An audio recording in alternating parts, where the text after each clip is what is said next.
Good morning, ladies and gentlemen. It's really lovely to have you with me today. Thank you so much for coming on to talk a little bit today about what a top team is and how to create a top team and really kind of keep a hot team and a top team going. So it's really great to have you today. There are two organizations who are joining me. One is Meals on Wheels Blacktown, the other one is Nepean Food Services. So really nice to kind of get to know you a little bit better, I get. And also to be able to show you a little bit more about what a top team is and how to create a top team in any organization. So really lovely to work with you today. One of the first things I will do is I'll take myself off the screen. I just find it a little bit disconcerting with my sort of face on the other side of the screen. So I'll just stop the video and take me off. And welcome you warmly to one of, I guess, my favorite topics, I think. Why is that? Because I think it's a topic that's so important and so necessary in any organization, which is, organizations are created by people and they comprise people. And yet so many people would say, my organization, or I'm only as good as my team, and yet don't necessarily understand how to create a top team or understand what a top team really is. So that's what I'm going to be talking to you about today. Got a couple of fun things that we're going to be doing. First and foremost, I'm just going to ask one of you to go on the Q&A box. I don't use the chat, I use the Q&A box, and that's where we're going to communicate with each other through. Could one of you just write on the Q&A box, firstly, can you see the screen? And secondly, can you hear me talking to you? So if any one of you could just tell me, yes, you can see the screen or not, then it sort of guides me as to what more I should be able to do. Thank you, Ray. Thanks, Valeria. I appreciate that. Okay. Let's then talk a little bit more about what this top team thing is and how do we create a top team in organizations. So what exactly will we be doing today? A couple of things, obviously. But one of the things I've been thinking a lot about was, the new world has dawned and has certainly shown us different ways of working. What more can we be doing to grow our people and create highly performing teams now and in the future? So that kind of question essentially is aimed at leaders. We're in a different world. We've got new teams. Some of us have got completely new teams in that many people are now working from home as opposed to going into the office. Although when you're talking about delivering meals, etc., to people, you're probably still on the front line, a lot of you anyway. But I think the important thing around this particular slide is to look at what really has COVID done for us and what really has it done to change the way that we do business or change the way that we actually create and sustain teams and organizations. What it certainly seems to be apparent is that there's more and more virtual teams now, obviously, than ever before. And one of the key things I thought was quite interesting, so I do quite a lot of work with councils. And what I've seen with councils is before COVID was, everybody had to come to work and everybody had to sort of be physically present in the office. And yet, I remember saying to one of the councils that we were working with at the time, would you ever allow your people to work from home? Oh, no. We actually are an organization that comes to work and we all sort of physically present. And what's interesting is that since COVID, this same council that I'm referring to, that I'm thinking about, have got more than 30% of their staff who now will be staying at home permanently. Now, 30% really, if you think about it, it's significant because it's 1/3 of the council, i.e. 1/3 of the workforce. And that's changed the dynamics of how they communicate with each other, how often they see each other, even, for example, communication, I suppose, sort of projects that they do and tools that they use is one called Trello. But the point I'm making is the world has changed. How's that changed your business? Has COVID really impacted your organization? And that's maybe a good question. I'm going to ask you in the Q&A box, any of you, can you tell me how your world in the work that you're doing has changed in terms of teams, obviously, since COVID? So are more of you working from home, or most of you gone back to work to be there physically? What's changed for you since COVID? Anybody, just pop it in the Q&A box, because that's where I'm talking to you through, not the chat box, so I can get an understanding of how your life is. What's changed? So Sarah, Anthea, Valeria, Ray, what's different?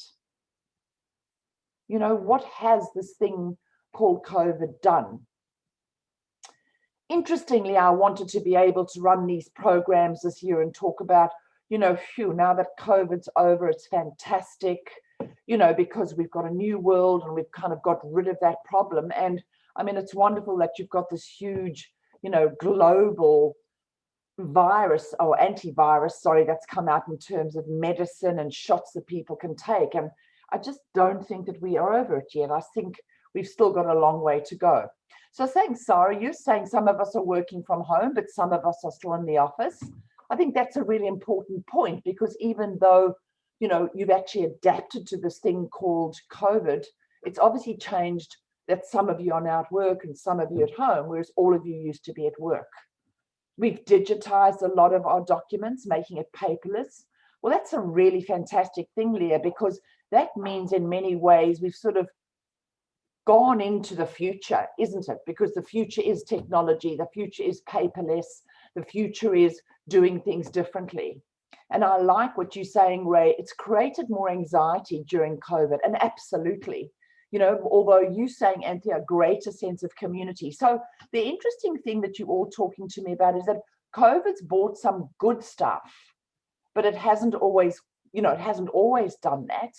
In some way, what's happened is that it's forced us to do things differently and in a more digitalized and streamlined way. That's wonderful, but it still has brought more anxiety, more stress, more isolation. I was speaking to a really good friend of mine who lives on his own yesterday, very interestingly, and he said to me that, you know, he does a lot of change management in organizations. He used to go in there, now he doesn't, he's at home, but he lives alone.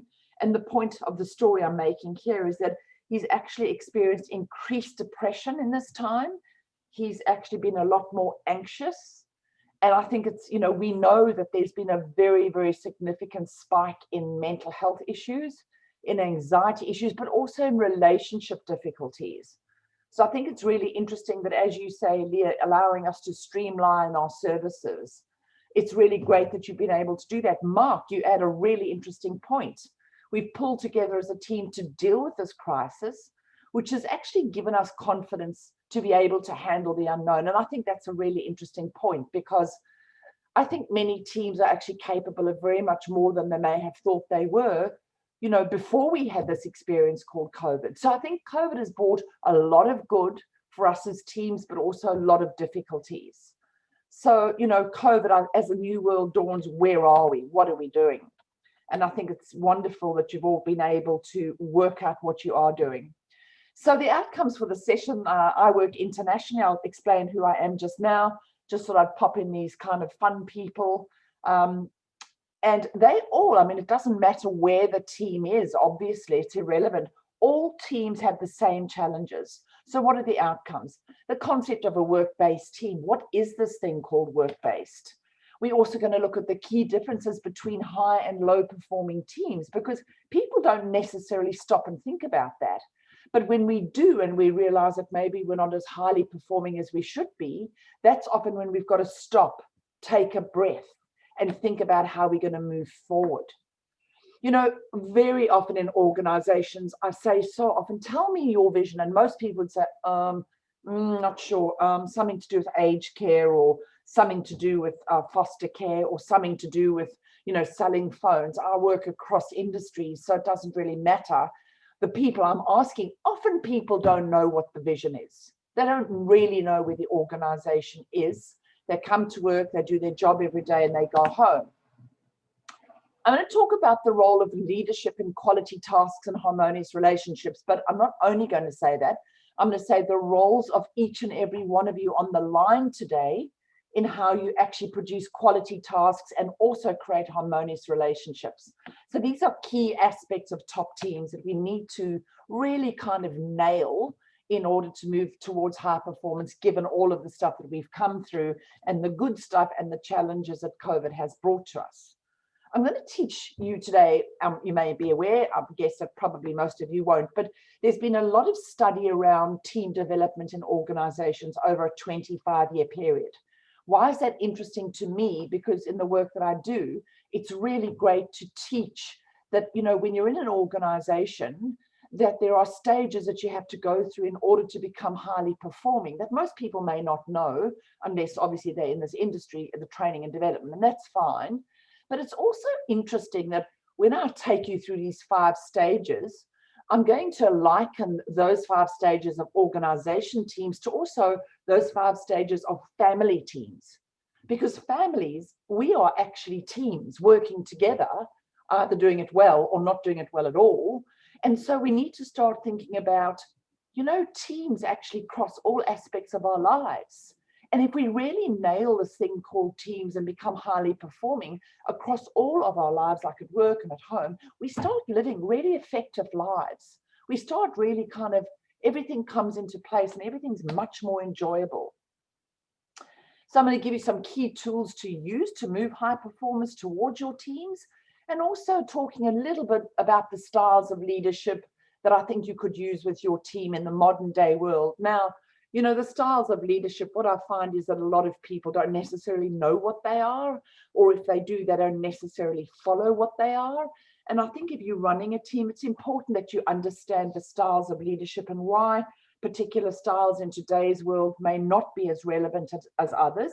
But here's the thing, you don't have to be a leader to basically understand all that stuff. You could also understand that stuff as a human being overall. So a little bit about me. I won't bore you with the details, but I'm a psychologist by training, and I've been doing a lot of work in lecturing at university. I've been doing a lot of work with counselling. I teach at counselling colleges, like the Australian College of Applied Psychology. But what I've been doing for the last 12 out of my 25-year career is doing an enormous amount of leadership development, executive coaching, team development, go into organizations and help leaders and teams and executives be more productive and really move their teams, move their people, and move ultimately their organizations towards greater profitability and productivity. So I've worked in South Africa, I work extensively in Fiji, and I also work extensively across all sectors in Australia. Probably my love would be the not-for-profit sector, which is where you are sitting at the moment. Why? Because I think you add the social fabric to society, and without, the community stroke not-for-profit sector, where would we be? So that's just a little bit about me. Interesting to actually see how teams are different across different nations. And I'm very, very blessed, and thank you for having the opportunity of working internationally in so many different organizations and forums. So let's then look at, what is this thing called a team? Because I think most people will say, yeah, I'm in the, Meals on Wheel team, or the Nepean Services team, or, I'm coach of the soccer team, or I'm a member of the netball team. But I don't think that many people stop to really think about, so what is this thing called a team? And, is there a way to be highly performing or to get this right? Essentially, a team is a group of people who come together to achieve a particular goal. And goals can be temporary. For example, some of you might be taken off your current role and put into a project role to look at how we can deliver our services more effectively and efficiently. So 3 or 4 of you go into that project team and you study and do research about how, the organization you're working for can do that differently. So, some of us work in teams that will be the same over a longer period of time, whilst others of us, as I say, might be indefinite in the team that we're in because roles change and therefore teams changes, etc. But what we know is that when individuals, so each and every one of you, you do your job, and you do your job with very serious intent, a positive attitude.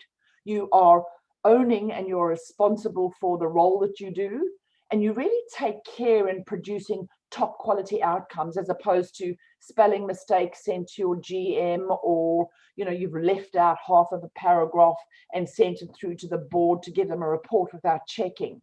That's not what a highly performing team is. So with individuals, you share responsibility. As a group, you take advantage of what we call the collective talent, knowledge, and experience. So you might have a situation, it's a silly example, but let me use it. You're all involved in delivering meals to disadvantaged or marginalized people, elderly, disability, whatever it is that you're doing. But here's the thing, let's just say that one of you, the cook didn't come for a day. I'm not suggesting that you necessarily cook the meals, but let's just say the cook didn't come today because he was unwell. Therefore, we've actually got a problem because we don't have somebody to do what's really necessary. But I know that, Sarah, you're actually a really great cook. You're known for being a good cook. You're really good at it. So I might then take Sarah out of the actual delivering of the meal role and put her into the cooking role. What that is what we call collective talent, ladies and gentlemen. In other words, each and every one of you've got different talents that we can use and call upon and really kind of, I guess, harness to provide a top quality outcome that we're looking for. So collective talent is looking what each and every one of you do and how you actually pull together the knowledge you've got, the experience you've got, and what you bring to the table. And when we're talking then about team building, it's really very strategic because it's an organized effort to improve team effectiveness. And I'm going to talk a little bit more about that as we go through the 5 stages of teams. But if you look at that as well, team is, if you're thinking about a home team. So if you go to the second paragraph, you've got a male and a female, or 2 females or 2 males to be politically correct, who come together and they're in a relationship. They are the leaders of this team. So they've each got responsibilities to bring in money, to clean the house. One may do the garden, one may look after the cars. The one's really great at cooking, so they do that. The other one might be doing the finances. So what you've got in a team is exactly what you've got in an organization. When children come along, if they do, then everybody, as the children grow, have got responsibilities and things that they need to do in order to be a happy and harmonious family. And then we go out or we go on holiday together and we have fun together, which really in an organization is known as team building.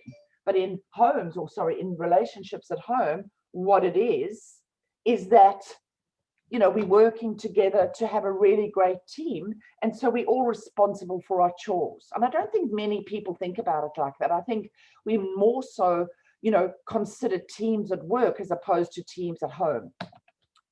So this is a really important thing that I want you to take. It's a key outcome of today. And I've called it leadership tasks and relationships, but it's not only for leaders because it's for everybody in the organization. All of you play a critical role in actually putting out great top quality outputs and creating harmonious relationships in your team and ultimately in the organization. But the focus historically, after a 15-year study was done in organizations in the States, and I think it's a very, very true outcome, is that historically organizations focus on the tasks. So for example, if you're listening to me, you've got your workbook, right? You can see that you've got a tasks and you've actually got the relationships in front of you. I don't have the workbook in front of me. I don't need to have the workbook. But what you will have is that the tasks are things that you do every day. So it could be, create reports. It could be do a rotation report. It could be, rosters. So those are the tasks. And historically, as I say, more organizations than fewer. If you want somebody, you recruit them because they're good at the job, not necessarily because they're nice people. So the focus traditionally has been on getting the job done. And we even have recruited like that. However, the research in this American study says that ultimately we need to focus equally on both tasks and relationships. Because if tasks and relationships are the 2 critical things that you all have to do every day, it doesn't matter what level you are in an organization, you could be the cleaner, you could be the CEO, each of us are responsible for doing our jobs and well and helping each other when necessary to do their jobs well. But as well as that, the 100% you've got to focus on, let's say 50%, on tasks and 50% on relationships. Or you could say, I'm going to focus 100% on tasks and 100% on relationships. The point of this slide and the point of the lesson I'm teaching you here is that all organizations that thrive and are successful are those that place equal importance on providing and completing top quality outcomes and also on creating and having harmonious relationships within the team. When you start having situations where people are moaning and bitching about each other, I don't like Narelle and I can't stand Bob, and as you get, and I'm going to explain a little bit more about that later, you're moving towards low performance. So the better the relationships in your team are, the more clarity they have around, the leader's expectations, being that Rebecca or Dieter, and the quality of the tasks that they expect from you, generally the more highly performing your team becomes over time. So each role should have obviously a clear description. Each job role should have goals, and they should have key performance indicators. In other words, you've got to deliver, 20 meals on Friday by 4 o'clock. So the measurement is 20, Friday, 4 o'clock.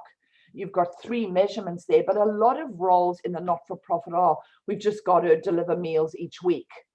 And often what happens if you don't have greater clarity around the actual outcomes or the key performance indicators, and as to how you can measure each role and goal, often confusion, rises. So who's doing what and when and how do we measure each other? Mostly in corporate organizations, they've got very specific goals, key result areas, and key performance indicators. If you're interested in knowing more about that, just send me an email and we'll have a chat.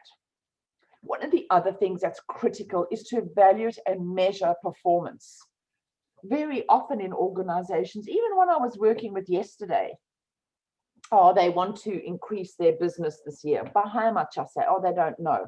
Why don't you know? I say, because we haven't really worked it out. And my comment to that was, if you are not able to measure and evaluate either your success or the success of your team, it is just a dream. Things that we have in our mind that we want to do that we think might work is just a dream. That's a diamond. Diamonds are things that I might throw at you as I'm thinking about something that might not necessarily be in your workbooks. A diamond is that sparkling moment. And here's the diamond. Thoughts are just dreams unless there's action behind them. So here's the diamond again. Write this down, please. Thoughts are just dreams unless there's action around them. So we need to be able to evaluate, we need to be able to make sure that our people are being assessed and they have an absolute understanding of what it is that you want from them and how you want them to perform in their roles. So this is the 5 stages of team development. Now, this is a gentleman called Bruce Tuckman, again, an American researcher. He came up with this, and these are fabulous to understand. Forming is number 1. So what happens in forming is that we come together as a group. We come together as a team, right? So you might have 5 of you in a team already, and you've got 2 other people who join. Now, the 5 of you would have been a team before the 2 joined, but because you've got 2 more people coming in, you've got to go back to kind of getting in the groove with the new people. For them to get in the groove of the team, they've got to understand the clients, the ways that the organization works. So you've got to reshape the team if you've got new people coming in or people leaving. So forming, then, if we're thinking about tasks, is people are sort of unsure, they're getting their head around what they have to do. There might be a sense of hesitation. I don't know what I'm doing. So your role as an existing team member is to help them and to talk them through that. For relationships in forming, it's very, they're polite. The new people are courteous. We kind of just feeling each other out. And if you relate this back to, let's just say, a family, forming is, okay, so the relationships are, we've just met somebody, we really feel good about them, we're polite, and we're very sort of sensitive to what it is that they need, etc. The tasks in forming in terms of families is, just getting to know each other, what each other does, what careers they've got, etc., etc. So forming is stage number 1. And for each of them, I'm going to discuss tasks and relationships. Then we move into probably one of the most difficult of all team stages, storming. So storming is really an area of conflict, and it's an area of aggravation, and you get that da-da-da-da-da-da. One staff member talks about another, and one person in the team promises to do something for somebody else in the team but doesn't do it. And then there's tension, and if somebody doesn't resolve an issue, we don't have those courageous conversations, and the mood of the team is just ongoing conflict. You can never move to high performance if we have not nailed ongoing conflict. And there's a range of tools and strategies that you can use here. So what does it look like? Tasks. What do tasks look like in storming? Tasks are where people don't help each other in the work. Tasks are where one person will take ownership of something that they don't want the other person to take ownership of. Sometimes there's discussions or disagreements about clients. They argue about the way things should be done, all silly stuff. In the relationship aspect of storming, you've got ongoing conflict, talking about each other, the niggles, you know, the kind of unfair comments or unnecessary comments. What does that look like at the family? Well, in storming, you've got the leaders, i.e. the mother and the father, or the two fathers or the two mothers, whatever it is, where they disagree and there's conflict. And if you've got two warring leaders, you're going to have very, very uncertain and confused teams. In the tasks in families, often what you get is they argue about who's doing what and how come I'm doing more than you are and you're not pulling your weight. And so you see that in teams, in families as well. Then you move into norming, where things kind of settle down and yeah, we get into the groove and relationships sort of settle down. I don't like Lily very much, but I tolerate her. She's okay.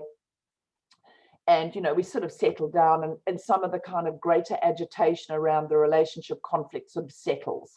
In the task side of norming, people get into the groove of their job. They know what they're doing. You know, they come to work, they do their job. Some of them might like their job, some of them may not, but they do it anyway. So things settle down in the norming stage. But where we want to go to, ladies and gentlemen, is the performing stage, which is stage number 4. When you're moving towards stage number 4, you've got a highly performing team. In the tasks side of it, everybody knows exactly what the leadership direction is. We know what the strategic direction is for our teams and the organization, and we connected to that.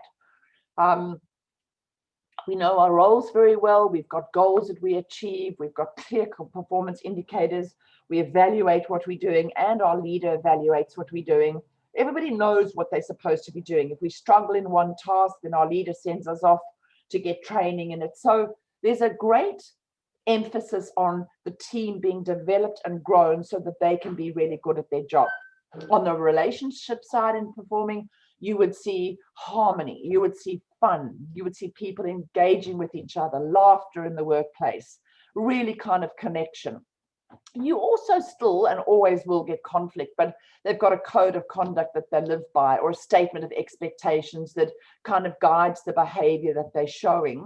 So people have this sort of framework according to which they're going to resolve issues. So in highly performing teams, you will never find people around the table who have unresolved issues with each other. They've talked it out. They might agree to disagree, but there's a sense of maturity and emotional intelligence in what they're doing.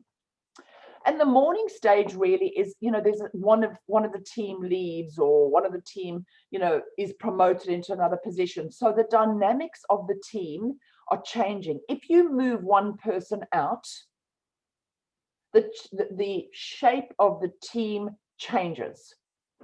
And I think Tuckman's nailed this really well when he says that if you've got somebody leaving and somebody kind of moving in, which happens all the time, then he says you have to go straight back to forming, where the new person comes in and the old person is gone.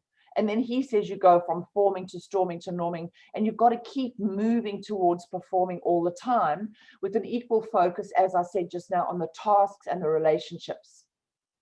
And so in relationships, you know, families, highly performing families, there's harmony between mum and dad or the leaders in the family. There's rules around the children's behavior and also the marital behavior. We treat each other with respect. We have fun. We enjoy being with each other, but we argue. We're human. We don't always get along well. On the task side of performing is everybody knows their job. If the pool has to be done by your son, Matthew, for example, he goes out there every day without you having to whinge at him. He does the pool. You know, Sally might be the person in charge of feeding the animals. She does this happily and makes sure she does it early in the morning so they're fed at 5 o'clock at night, all those kind of things. Morning might be when the family goes into, firstly, the empty nest syndrome. The children move out and mom and dad suddenly think, well, what are we doing? So there's a morning, you know, the family has changed, not in their love for each other, but the actual living arrangements have changed. And then mom and dad have to go back to forming to kind of get in the groove of just them on their own, really, and occasionally seeing the children. So his model is very important for people like myself who go across organizations. And I'm sure that if some of you sitting on the line have thought about it now, you would have thought, wow, I wonder where my team actually is. Where would I put my team? So let's do a little poll, a little fun thing. Now, it's a poll where you can only choose one answer. And just be mindful here that I can't see who you are. I can just see how many of you have actually answered it. And so it doesn't tell me, who's Nepean and who's Meal on Wheels. I don't know that. And I don't think we should be necessarily concerned by that. Let's just do a little poll which talks about which stage is your team at. Okay. So the question is, where is your team most of the time? So are you in forming, which is just getting together as a team? Are you in storming? We tend to not always solve issues and can get cranky with each other. Norming, we're in the groove. Performing, we got this, we do our jobs well, great relationships most of the time, and always look for ways to do better. And mornings feel sad. One of us has left the team, we feel they're going. Okay, I'm going to launch this. Now, you can only answer one, people. There you go. So be honest with yourselves. I mean, this isn't a test in any other way for you to get some insight, because after you've done the polling, I will show you the results. And again, I can't see who or what.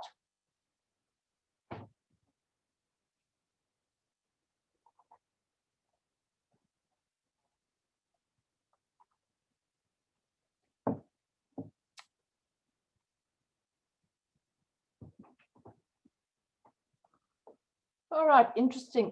I'm just being asked, can you be in between? Yes, you can be in between. Certainly you can. Like I could be half, storming and half norming. But the question is, which are you most predominantly? And I think it's important that you answer this honestly, because it's not about me, it's about you, right? And what you think that your team really has.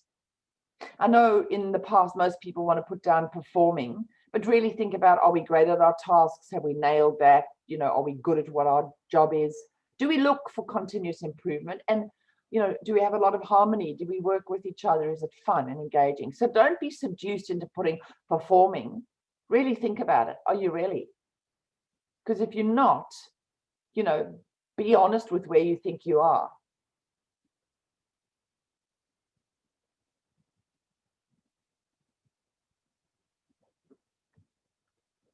Okay, I'll give you a couple more seconds.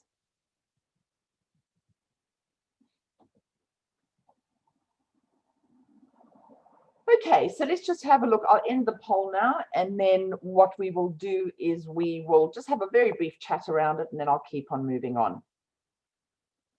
So I'm just going to launch the poll for you to have a look at. Here we go, end polling, right. So there you go. Most of you, in fact, 63% of you say you're in the norming, you're in the groove. We know what we're doing. We kind of accept each other and all do our job. Then you've got 25 say, yep, performing. So the 25 in performing, you're saying to me that you constantly look for ways to do things better. You're always thinking about continuous improvement, how to be more streamlined, process-driven, how to have great relationships. And that's fantastic if that's what you are or where you are. And then the storming is 13%. I think the storming is a difficult part, because if you don't move from storming, ladies and gentlemen, you're always going to get stuck in, mostly the relationship dysfunction. The relationship dysfunction can actually affect the team or the task function. So, for example, if you haven't got great relationships in your team, but you actually rely on each other to get things done, then the actual quality outcomes can be actually significantly impacted. So just something to think about. I don't know who you are or where you land here, but if you did say storming, or even norming, that's all wonderful. How are you going to get to performing? Okay, good insight. Thank you for that. I appreciate that. Okay. So when we're talking about performing, what we're talking about is continue to do a top job, continue to grow and develop skills and competencies, always look for ways to improve, focus on having strong relationships at work, and on ensuring you achieve your tasks in a quality output way. Always strive to, for better, like to work smarter, not harder. When I was working with this company, it was a not-for-profit yesterday, as I said earlier. There were 8 people in the room. What was interesting, the CEO had actually nailed that she wants a couple of things from this executive team moving forward. And what she wants from her executives is not to receive board reports with spelling mistakes or, incorrect grammar or sentences that are not complete. And I said to them, why is that? Why would you send something for which you are responsible to your CEO without checking it? And one of the questions, the comments was, well, we get really busy, so we just send what we think works. And I say, well, it doesn't work. Now, they had actually said to me they're a highly performing team. I said, no, they're not. I actually said to them, no, you're not. You're not near performing. You're not even norming. You're probably somewhere between storming and norming. But at the end of the day, don't put yourself as highly performing when you can't even focus on continuous improvement and sending things to your CEO who has to fix it for you. One of the things I actually said to her yesterday, there's no fixing of that, you send it back. So it's those little things that we talk about that often impact performance. People get busy, people get stressed, they don't think clearly, they're not doing things that they should be doing, and they don't focus on continuous improvement. So if you don't think about it as a leader, what are you going to do with your team to get them there? And ultimately, what are you going to do then if they're not there? What are the strategies? So when we talk about high performing, I'm focusing on high task outcomes and high relationship outcomes, as I've made very evident. When you lead a team, my experience over 25 years of developing leaders internationally and here is those leaders that are highly inspiring, motivating, engaging of their people tend to have the most highly performing teams because everybody knows what their role is. They deliver the quality outputs. There's always a high level of communication between team members and other team members. This is a key issue because I would say that 99% of the organizations which I go into have issues around communication. And if you've got a team that's highly performing, they've worked it out. They speak to each other regularly. They know the rules. They're able to work through any issues. And there's constant upgoing on communication, discussion with volunteers. There's this connection. People are happy in highly performing teams because they relate well. They've got each other's backs. It was really interesting with this team yesterday. So I said to them, no, you're not highly performing. Don't be seduced into thinking you are. And then one of the people who actually, I suppose, is a leader of the probably 40% of the team, so some really big, parts of the team. He's telling me that, he's not as organized as he'd like to be, but he's really good at time management in some ways. And I said to him, no, you're not. No, you're not, because there's a whole range of things that you were supposed to achieve last year that haven't been achieved. So my role there was obviously as facilitator, but also to challenge them. And then, interesting enough, it was actually the HR manager came to his defense and said, oh, no, he is. I said, no, he's not. So she had his back, which I really liked, and I actually commented and complimented on, but they weren't highly performing. The highly performing teams, they know the rules, and there's only one set of them. Let's do it well and properly, not occasionally on a Wednesday or I'm tired on a Friday, so I don't do it well. There's a sense of pride in what they do. I think that's an important point for me to ask all of you. Are you in a situation where you actually put your heart and soul into your role and do it really, really well and take care in everything you do? So you read through what you've written and you don't send it until you've actually read it and proofed it so that you don't send things out? Or do you find that generally, look, I do try to do that, but a lot of the time I just get it out because I got to get it out? So you've got to think about that. You might be good at your tasks, but do you take actual care in your tasks? And it's a really important question. And one of the things I was thinking about in COVID was I tend to work really quickly, boom, boom, boom, boom, boom, boom, boom. But that's not always the right way to do something. And I would say 98% of the time, I will check my work before it goes. But I was sending something to a professor at Western Sydney University the other day, and I read it and then I sent it out. And then he replied back to me, that's great, Karen, but it's edu.au, not edu.a. So I left the U off the AU, and I just was so embarrassed. Because why? Because, you know, my reputation is attached, and my sense of pride is attached to that. So slow down, Karen. Take a deep breath, Karen. Because, you know, what's the story of the tortoise and the hare? Slow and solid. And does your team have these? And if they don't, well, I guess that's the question. What are we going to do about that?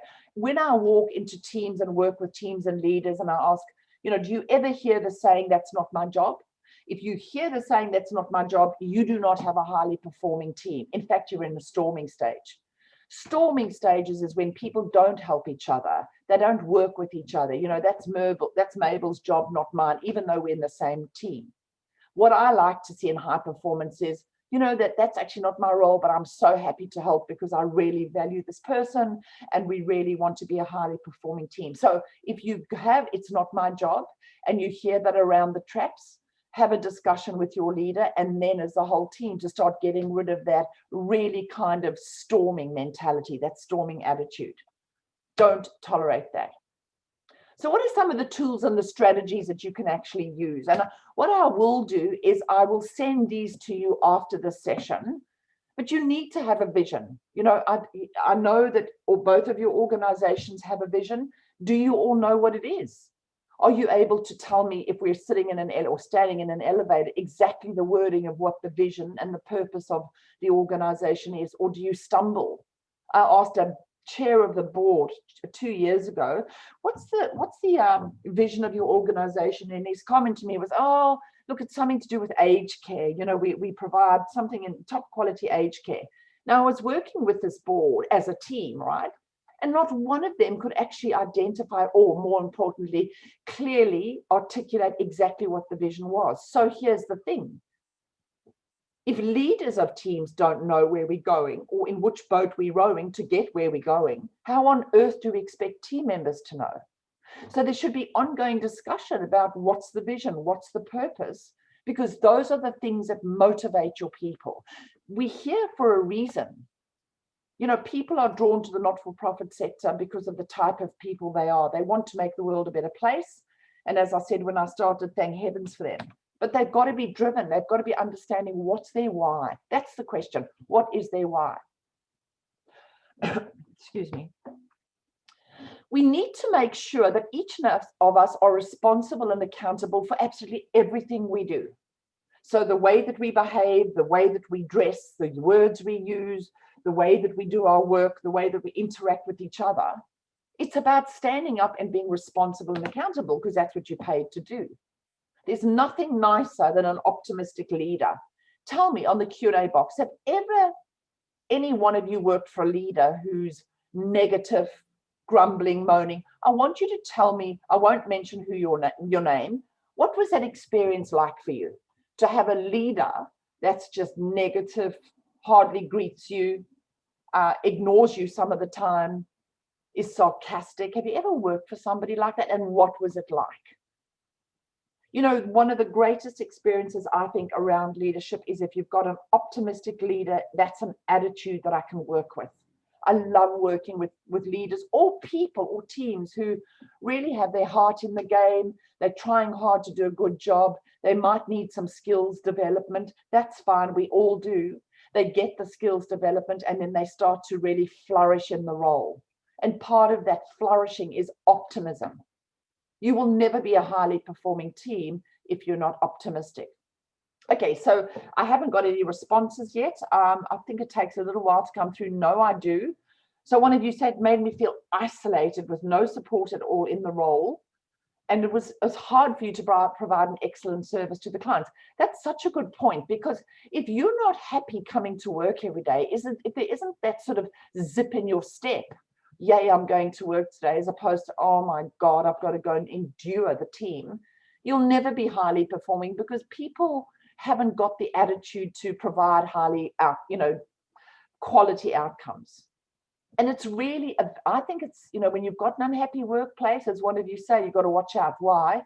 Because one of the key things, if you're in a leadership role, you have to do is engage your people. show interest in them, greet them, hang out with them, help them when they're struggling, be there if they've got relationship difficulties in life or whatever.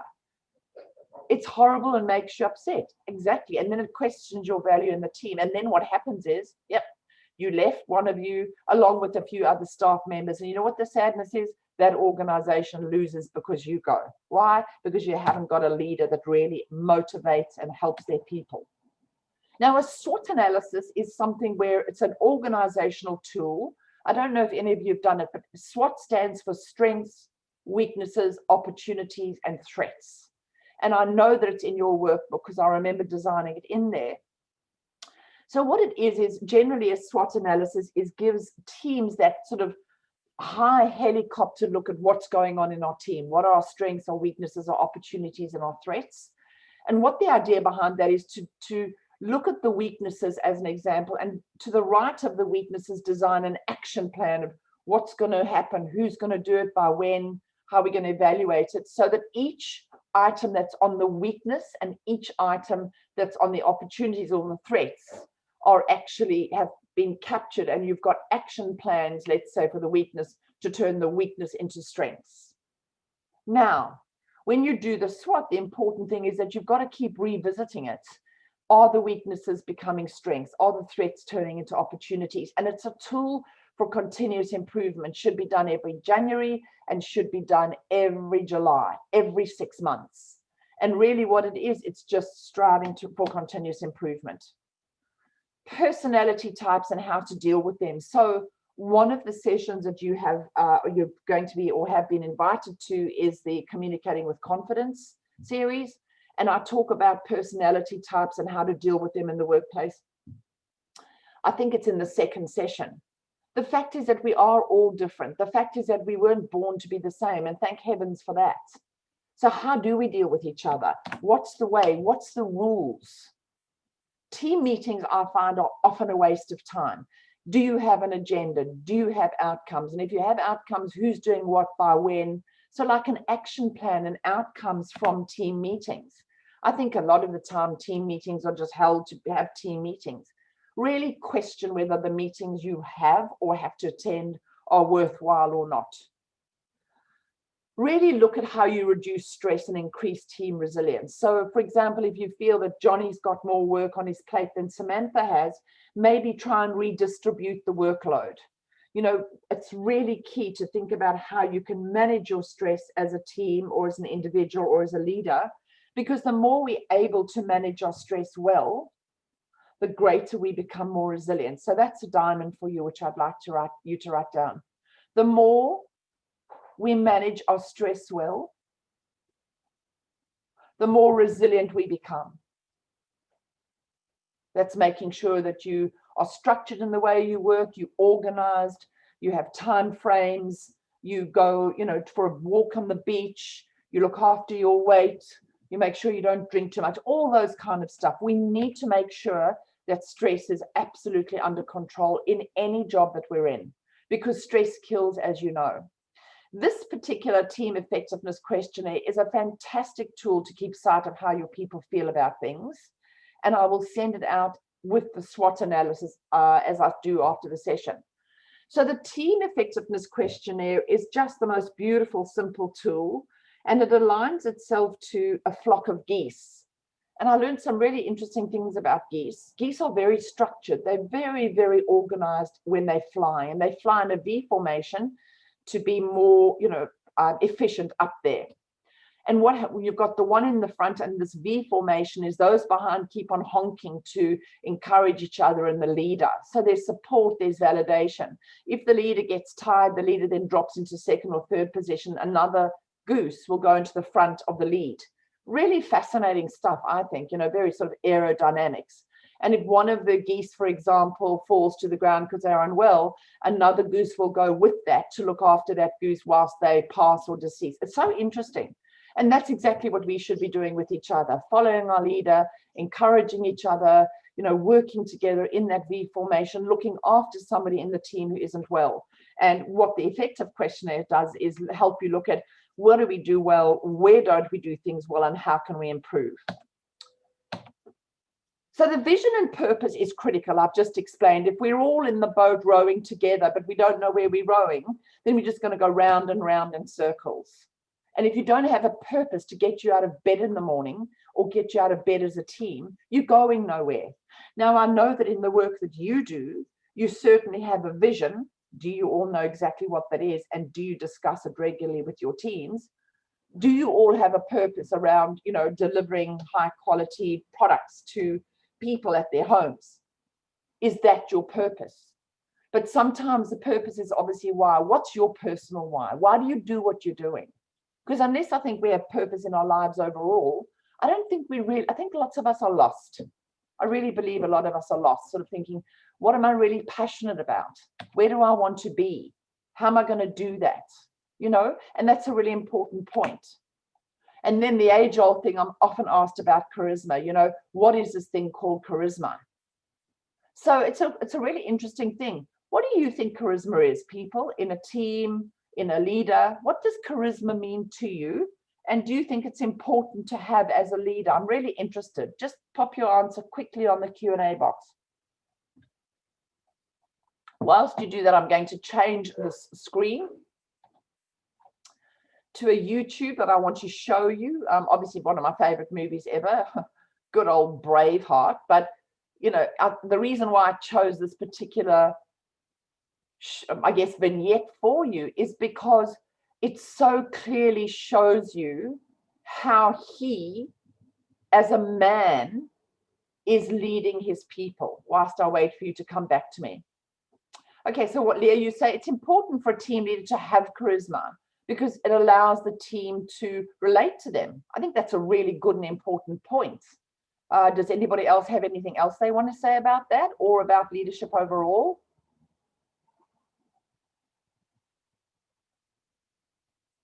Charisma is a very important thing. Do you have to have it? Well, I think it's a very interesting question. When we're talking about top teams and we're talking about the leadership that's going on in the world today, somebody who would have, for me, charisma would be a Barack Obama. Very poised, very considered. He always well-dressed, very positive, very articulate. And I think not all leaders have it. I think it's people often say, what is it? It's a magnetic charm. This person is just charming. They walk into the room and there's presence. And then you might think about Donald Trump. Do you see him as a charismatic leader? So let's have a look at this particular vignette. I don't think the picture's great, but hopefully I can get my message across. So I'm just going to share the screen. Can any one of you just tell me quickly, can you see this change screen, please? Ray says, if someone has charisma, you're more likely to do what they ask because they're honest and open. That's really interesting. Thanks, Anthea. Right, here we go. So this is the freedom speech. You may know it, you may not. Look at him in terms of leadership, passion, vision, and charisma. Here we go. Hopefully the picture gets a bit better. The Almighty says this must be a fashionable fight, strong the finest people. Credit thy salute for presenting yourselves on this battlefield. I give you thanks. This is our army. To join it, you give homage. To give homage to Scotland. And if this is your army, why does it go? We didn't come here to fight for them. Oh, the English are too many.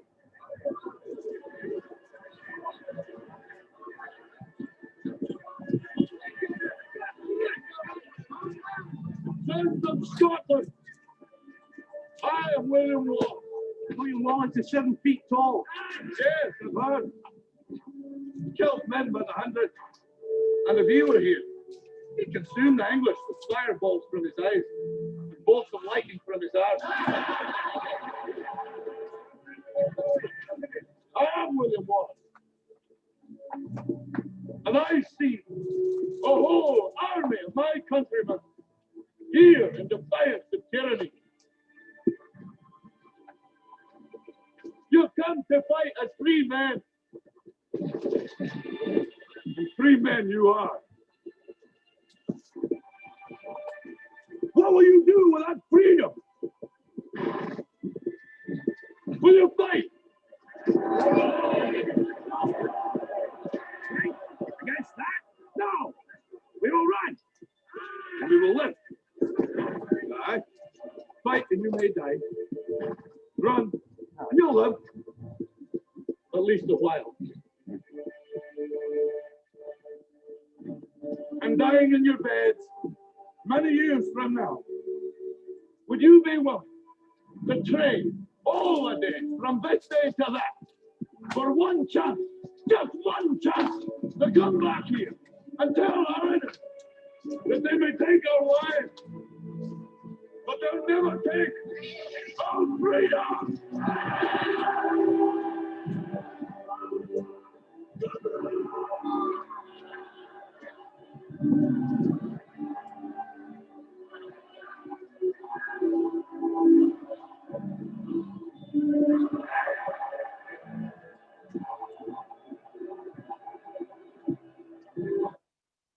Okay, so a really interesting vignette, I think, where you think about Braveheart. William Wallace was a Scots, and I think it was the 14th or 15th century. And as you could see from this particular vignette, what he was trying to do was encourage his people to fight for Scotland. And what was also interesting was that, as you could see from the beginning of the show, that he came kind of later when they were facing the Scottish to work out how's he going to get his army back into the play. And they were pretty ready to leave, as you saw, but he came in. I guess the question is, what did you see? I mean, obviously it's a movie, right? But what did you see in terms of the discussion that we've been having today? You know, what was it that you thought, wow, that was really kind of impressive, or not, I guess? Anything anybody wants to offer? Hopefully I've now moved the screen over and you've now got the Braveheart in front of you right now. Any thoughts about what he did? What did you see?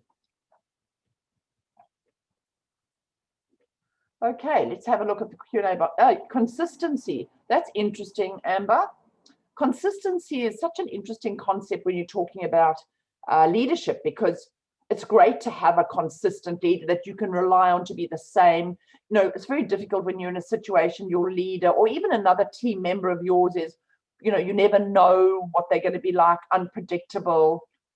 You know, he challenged them. Absolutely. He challenged them. You know, if you want your freedom, where are you going? Where are you going to run? So he was very, very, I guess, challenging, as you say. He was incredibly motivating. And I think what he did very well was to charismatically encourage them to continue to fight for Scotland. And what he did was motivate. He just persuaded. And, you know, I don't think that all leaders have that. And I think, you know, if you are in a leadership role, think about whether you do some of those things. But if you're not, if you're just a team member, think about whether you are inspiring. I mean, would your other team members call you inspiring? Would they call you positive? Would they call you a pleasure to work with? Would they call you cranky? You know, what is it? Because we can all have these things and do these things. It's not just for leaders. Okay. So when we talk about being responsible and accountable, this is one of the things that I'm really kind of strong on. When we talk about trying to have quality outcomes, it's really important that as leaders and as team members, we actually understand what each job is supposed to do. We need to understand what the outcomes of each role is, including volunteers, right? Because if you don't know who's doing what, then it's just going to be a mess. It's going to be a mosh pit. So the more clarity there is around who's doing what, the more clarity around how will it be done, and by when is a critical thing. By when will it be done? It's really, really important. And again, I've been saying all along the session, what's the quality of the work? Is the work that you receive from your people up to standard? If you're a team member, are you sending your leader really high quality work of which you are proud? You know, these are all really good questions. Do your people need more upskilling, more training, more development? It's really interesting in leadership because a leader is only as good as the people and the competence of the people working under them. And yet so many people say, are we too busy to develop our people? That's a really, really barbarian mindset. Are they empowered? Do you encourage them to go and do things, or do they always have to come to you and ask you for your opinion? Or do you have to have a team member go to your leader and ask them for their opinion? The role of you as a leader is to empower and engage your people as much as you possibly can. Because if you can do that, then what you're going to find is that they're going to rise to the occasion. I want to very briefly talk here about mediocrity. Mediocrity just creeps into organizations and teams without people noticing it. So when I was working with this team yesterday, I could give you a million and gazillion other examples. I asked them about that. We went through the stages and they reckon they're at norming, got a long way to go to performing. But they were saying to me that one of the things they do first is that they don't give their staff or their team members a date by which they want things. So, go and deliver the meals might be an example in your particular industry, but they don't say by when, by Friday, 2:00. So what happens a lot of the time with these leaders I was working with is that they've got to chase the people under them to get things done, instead of the people under them understanding the deadline, when it's required, and helping, themselves to get that in on time so that everybody's doing what they're supposed to do.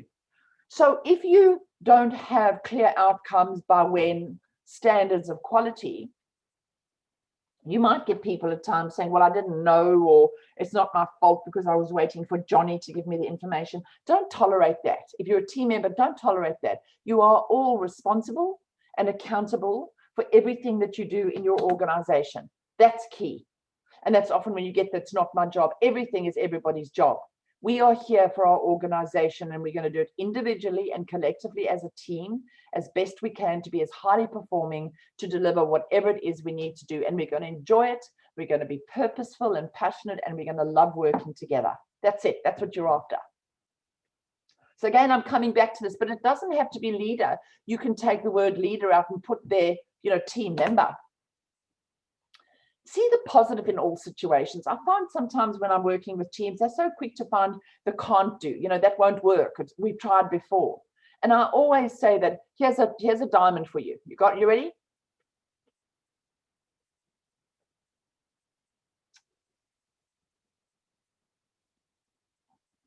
Attitude is a mindset.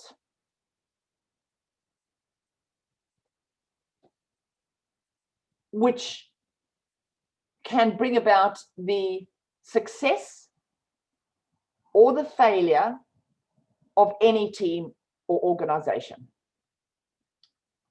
If you give me a leader who's positive and wants to try things and might not be that competent, I can develop, I can coach, I can help, as opposed to give me a leader who's very competent but negative. So, and this is the diamond. Attitude, and I think this was said by Winston Churchill, attitude is everything. Everything in our lives, whether it's baking a dish or whether it's in our marriages or when our kids, or it doesn't matter what it is, whatever we have, see the positives in everything, because the research says that positive, optimistic people tend to be wealthier. They tend to be healthier. They're happier in themselves, and they tend to have better relationships around them. So that's 4 key researchers of people who are optimistic. Even with each other, encourage each other to find answers to challenges or work it out together. Inspire others through connecting with them and communicating. If you are a leader on this line, your key role is to serve your people every day. To serve your people, you have to make sure they know exactly what they're supposed to be doing. They are developed and they are competent in the roles that you want them to do. You are engaging, you talk to them, you have fun, you make sure that the quality outcomes are achieved every time and on time. Talk to your people. Use words like us, we, we're going to do this and let us try this, because as opposed to me and I. It's all about us, we. Get time to know your team and develop their skills on an ongoing basis. But if you're a team member, get time to know each other. Get time to really understand where we're coming from, because that's how you get motivated. And therefore, ultimately, people are motivated by an optimistic team leader. Remember I said to you, you've got to have 100% tasks and 100% relationships. That's exactly, here you go. The strong relationships in these teams, together with a high level of accountability, will give you the opportunity to move and consistently move towards high performance. The moral compass is a principled leader driven by high morals and values and does the right thing. And I say that to you, all of you. You know, a couple of months ago, well, it's actually a couple of years ago now. Wow, how fast does time fly? My one son asked me to deposit some money into his account. He was having a problem doing it online. So he gave me $1,000 that he wanted me to put in his account. So off I went to the bank and got out of my car, went to the bank, and I got to the bank and I was horrified that there was nothing. I couldn't find the money. I was so upset. I walked back to the car the way that I'd come, and I was really upset about that. So I went to the center management and I said, is there any chance somebody would have handed you money? And the woman said to me, yes, how much? And I said, well, they were 10 green notes, so 10 hundreds. And she said to me, well, the money has been given in. And I was absolutely gobsmacked.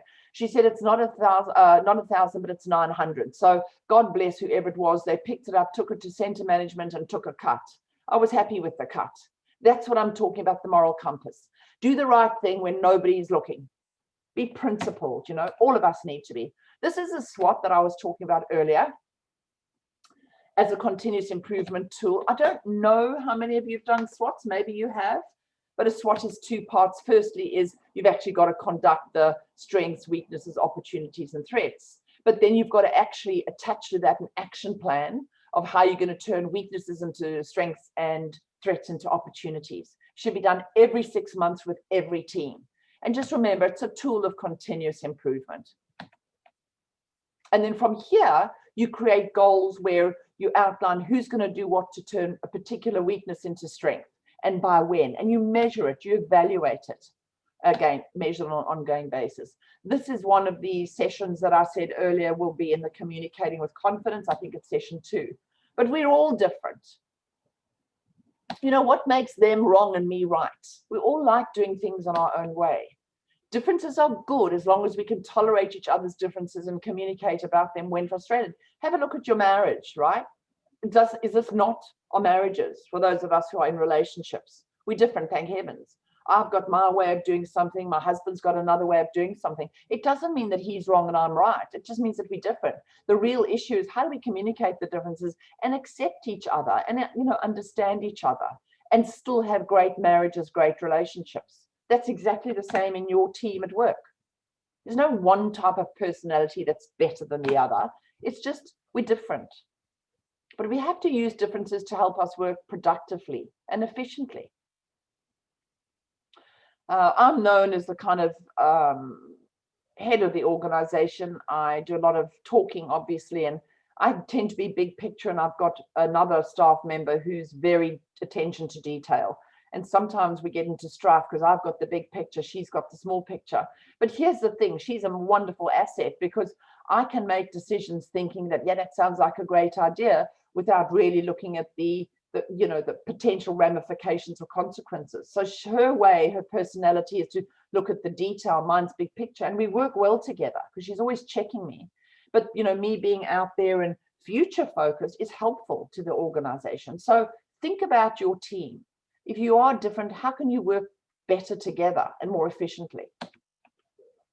I said earlier, team meetings. Well, if there's no agenda and times, you know, attached to each item, you're going to be in danger of going over time. I always say, never be late. It's rude and wastes the time of other people. I was in Fiji at the beginning of last year at this very executive meeting. So there was the CEO, the CFO, the HR manager, and myself, and somebody who was actually going to present to us, who was a junior member of staff, actually. Anyway, long story cut short, let's say the meeting started at 4. By 4:15, this person hasn't arrived to do the presentation. Now, just understand that you've got myself and 3 executives waiting. Firstly, it's rude. Secondly, it's a waste of our time. Thirdly, if you can manage or imagine, the people and the money that's being wasted with these people sitting around, you know, the session. And I said at 4:15, I'm gone. And, you know, don't tolerate rude or time wasting actions. You must have actionable outcomes for meetings. So if you've made a decision in a meeting, or somebody's got to go and do more research or find out, more kind of background information, make a plan that there's an action plan. So who's going to do it? What's going to be done? When will it be done by? I think half the time meetings are held for the sake of meetings. And I'm betting that there's some of you on the line who just go from meeting to meeting. Well, that's a waste of time. You're so busy meeting about meetings that you can't swing into action. So I guess my question is, do you really have to attend every meeting, or can you attend only every second meeting? It's really important that you make sure that the meeting times that you do attend and you do have are fruitful, are productive. Otherwise, why have them? I don't know if you have a team code of conduct or a statement of expectations, but a team code of conduct and a statement of expectations or, which I'll send them to you, are very critical in team meetings. Don't tolerate bad behavior. In meetings, I want you to make sure that the introverts, the quieter people in the meeting, also are able to have their say. Because very often what we find in team meetings, the extrovert, the more noisy people have their say and talk about things and get going, all well and good. But the people who might be more introverted, who often are the people who have great ideas, don't have the airspace to put their opinions on the table. Now, if you're looking at developing your people, the introverts need to actually fight for their airspace and have their say, as opposed to the leader always making that space. So we've got to try and make sure that our team are on an equal footing. And again, I see so many organizations, particularly in the not-for-profit, that I don't think measure enough. I don't think that they evaluate things enough, and often just keep on doing what they've always done because they've always done what they've always doing, so they keep doing it. Unless it's making a difference, unless it can be measured or quantified, why do you do it? I mentioned this a little bit earlier on. This is one of the sessions in our Leading with Impact, which we're not going to do, but essentially stress is critically important. And, we need to look at this in modern day world. But stress is comprised of three different things. And when we talk about stress, so what is that? Well, one of it's personality. One of it is how we perceive pressure coming at us. And we all do it differently, and we all do it individually. And the last thing is, how do we cope with that stress, that pressure? Do we sort of roll over? Do we tend to get very anxious? Do we get more fighty or flighty? It's really important that we think about that. And obviously, as I said earlier, which was a diamond, that the more you're able to manage your stress well and keep calm in the face of challenges and adversity, you tend to be more resilient. So you tend to be able to persevere more in the face of adversity. And what we know is that those team members and those leaders who manage their stress well, by exercise, going for a walk, nature, eating well, etc., tend to be more successful in their roles as leaders, because they're able to quite often predict some of the stress that may come the way for the team, and be able to then do something to redesign whatever's going to come in the team's view to be able to help them move forward. So it's really important that is something that you look at and think about. People say resilience is the ability to bounce back. No, it's not. I don't believe. I think it's exactly what's on the screen. It's the ability to bounce forward, no matter what comes your way, with that innate sense of hope. And there it comes again, optimism. Optimism is about really, as I said earlier, seeing the bright side of life, always thinking that, I've got two options. One could be negative, one could be positive. Always go with the optimistic positive, because at the end of the day, you're going to enjoy life more if you're optimistic and positive. And there's stacks of research to show this. The other thing I think, which is really important, is I think it takes more energy to be negative and cranky than it does to be positive and hopeful. So just something to think about. So the team effective questionnaire, I likened that earlier, and I was talking about the example of the geese flying in a V formation. Again, you need to do this every 6 months. It's a really great tool where your team fill it in, and then you've got to do a score and an average. It'll explain to you when I send it through to you. And it's also going to highlight for you what the team thinks they do well, And it'll also highlight for you what they think they don't do well. So the two lowest scores I suggest you work on over the next 6 months. Let's say it's communication isn't good. So you're going to talk about that at a team meeting, and there's going to be an action plan about how we're going to improve communication. What's the strategy? Who's responsible? When will it be done by? And how will we measure it? And then you do it again in 6 months. Simple tool. And I often send it out. Not everybody uses it, but it's so, so powerful if you get into the groove of using it. So here I get very sort of existential, and this is sort of the entree into the Leading Impact series, but I'm really thinking about, your contribution to the future. And now I'm going more, and I suppose this is more of an existential slide, but I think it's an important one because COVID has shown us that it's not just us in our little bubble trying to get our work done. We're all part of a much bigger situation, a much bigger process, a much bigger world. And one of the things I think COVID needs to have taught us is, we're all directly responsible for our planet, to be healthy, to come out of an illness. And I think it's really valuable and powerful to take yourself off for a couple of hours and think about that. When I look at the United States of America, I just go, that is the world's #1 superpower. And I think, what on earth is happening? Now, I'm not ever here to comment on anybody politically or personally, but I'm a psychologist by training, and I work a lot with leaders and a lot with teams, as I've said, and I look at Trump's behavior. Note the behavior, not the person. And the behavior, the way that he's done, what he has done, I think is really indicative of a struggling American system, but also maybe a struggling world. So what can you be doing as a team to help your organization, community, country, and world move forward? One of the things I've done was I was very, very upset this time last year about all the fires down south. And so personally, I give the Wildlife Foundation, I think it's $50 a month, and I give RSPCA $50 a month. It's not a lot of money, ladies and gentlemen. It's not about the money. It's about being part of something that's bigger than I am, part of something that's bigger than Pure Magic International Business Solutions is. And what do we need to do to move forward? So these are the series. So I just wanted to explain to you that you're actually on here, the top team. It's actually 5 topics, not 4. I need to change that. And that also needs to change because there are 5 topics. So there's 3 series. One is leading, one is teams like today, and one is communication.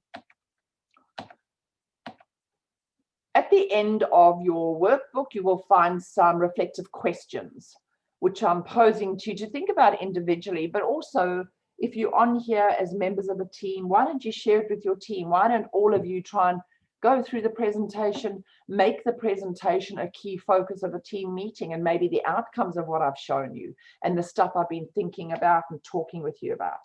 So that's at the end of the workbook, which, as I say, I really encourage you to do something about using those questions because, they're there, they're set for you to help you move forward. Okay, now it's your turn. Is there anybody on the line who would like to ask me any question? Anything that you want to say about what you learned today? Any thoughts about how you found the session? Was it helpful? Was it not? Anything would be really, really lovely to hear from you. So now's your time. Now's the time to rethink what we're doing, particularly now that it's the beginning of the year and things are different and, we're moving into a completely new world.